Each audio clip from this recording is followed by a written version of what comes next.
यीशु के 36 चमत्कार ही क्यों? Question mark. बहुत ध्यान से सुनना, मजा आएगा। रिपीट करता हूं, यीशु के 36 चमत्कार ही क्यों? 36 मिरेकल्स ही क्यों? व्हाई? Question mark. तो आप जानते हैं कि परमेश्वर का सब नंबरों में विशेष करके 2 नंबर अलग अलग बहुत पसंद है परमेश्वर को, या बहुत बार हम बाइबल में पढ़ते हैं। एक है नंबर 3 और दूसरा है नंबर 12।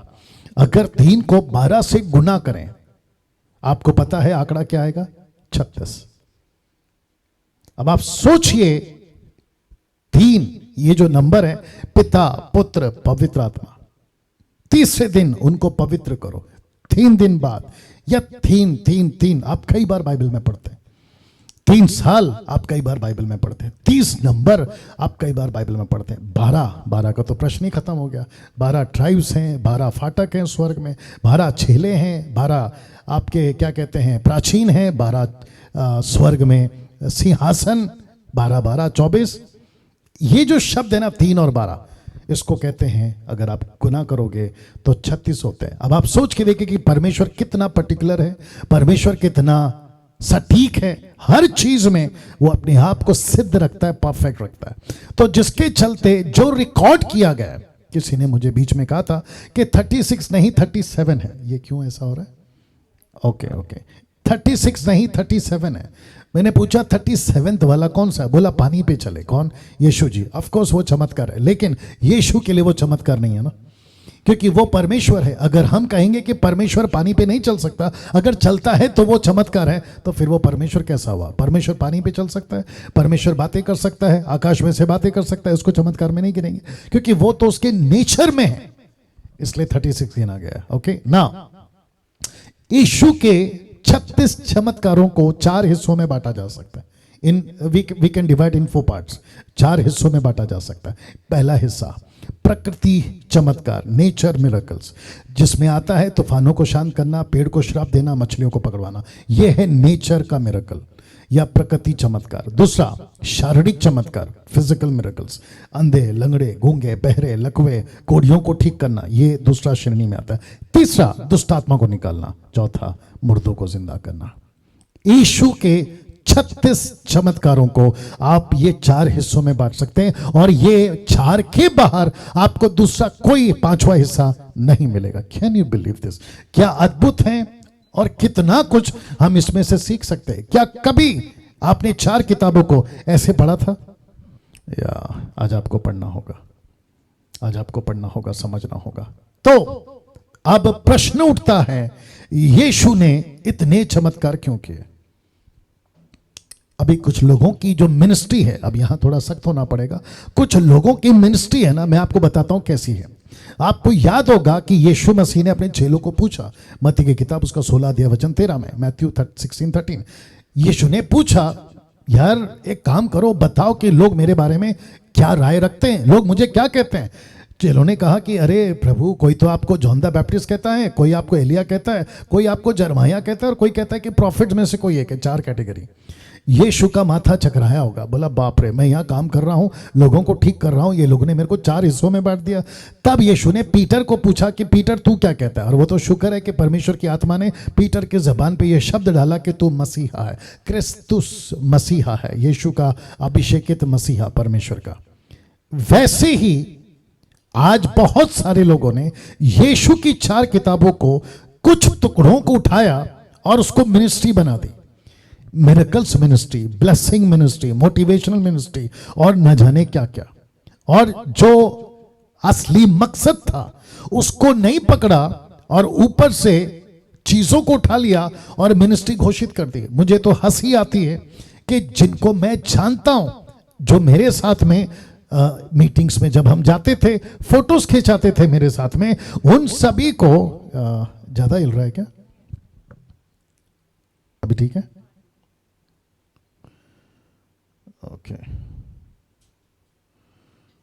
ओके जी हाँ, जब हम मीटिंग ले जाते थे, मेरे साथ फोटो खिंचाते थे।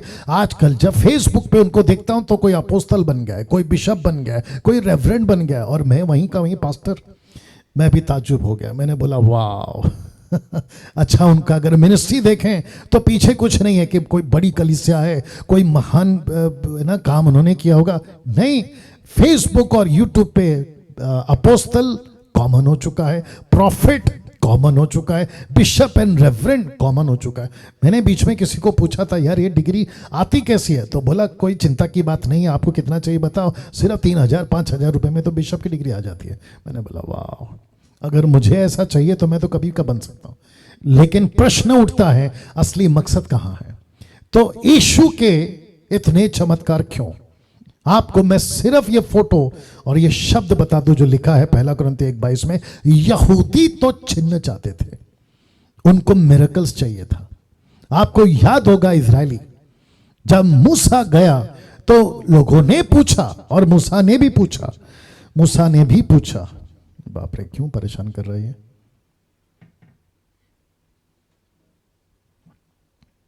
ओके, मूसा ने भी पूछा, अगर मैं गया, ये 6 लाख लोग अगर मुझे पूछे किसने भेजा है, तब परमेश्वर कहता है, बाप रे कुछ ज्यादा ही परेशान हो रही है नहीं?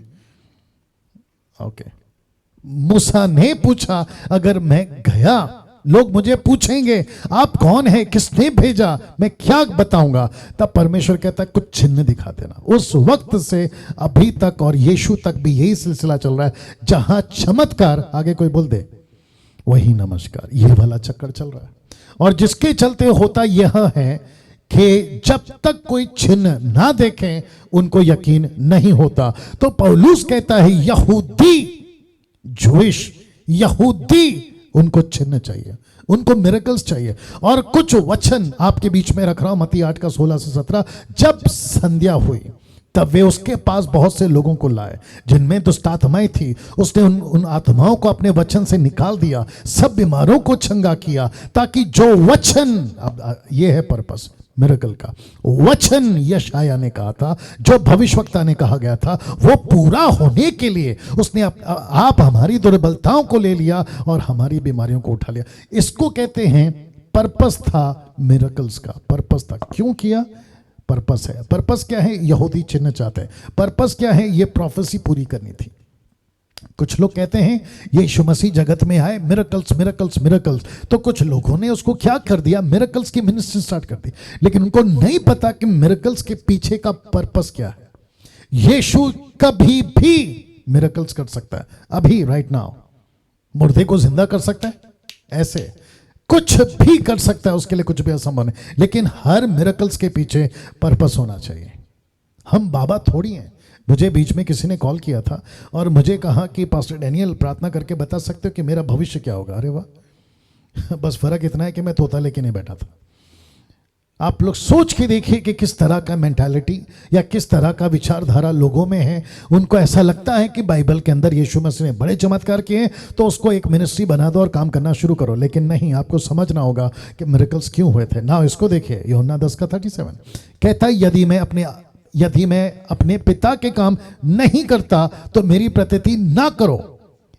उसी का आगे कहता है, यदि मैं करता हूं तो चाहे मेरी प्रतीति ना भी करो। अब इसको देखो, परंतु उन कामों की प्रतीति करो ताकि तुम जानो और समझो कि मैं पिता मुझ में है और मैं पिता में हूं। तो यीशु कहता है चमत्कार को देखो, मुझ पर विश्वास करो। यह उस वक्त के लिए था। मैं चमत्कार के खिलाफ नहीं हूं, let me tell you this, मैं चमत्कार के खिलाफ नहीं हूं।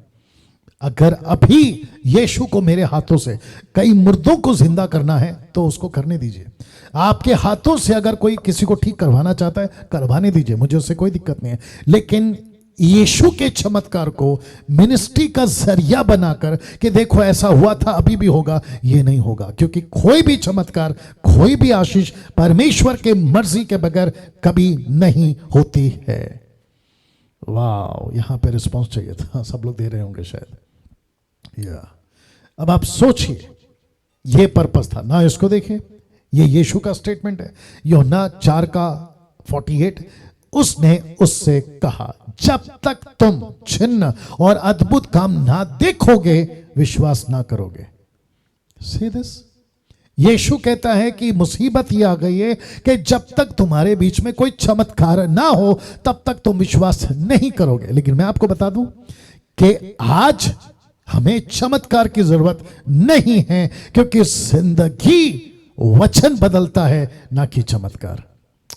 वाह, आप लोग समझ रहे होंगे। मैं रिपीट कर दूं कि वचन जिंदगी बदलता है, ना कि चमत्कार। चमत्कार होते रहेंगे, आश्चर्यकर्म होता रहेगा, लेकिन अगर एक एग्जांपल दे देता हूं, आपका कैंसर ठीक हो गया, या आपका कैंसर ठीक हो गया। मेरी आवाज लेट पहुंच रही है क्या आप लोगों के पास? मीनल, मेरी लेट आवाज पहुंच रही है शायद, क्योंकि आप लोगों का रिस्पॉन्स थोड़ा लेट आता है। It's okay, it's okay. कम से कम 1350 लोग अभी लाइव हैं। कम से कम 1350 लोग अभी लाइव हैं। वाह, अमेजिंग। यीशु की चमत्कार सब ठीक है। एक एग्जांपल दे रहा था, कैंसर ठीक हो गया।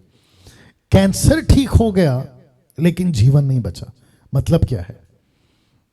एक व्यक्ति था 38 साल, रखूंगा आगे आएगा वो, 38 साल का व्यक्ति ठीक हो गया, लेकिन आपको पता है यीशु ने क्या कहा? तू ठीक तो हो गया है, लेकिन फिर से पाप नहीं करना। इसका मतलब कि सिर्फ मिरेकल्स काफी नहीं है, जिंदगी बदलना काफी है। वाह ना।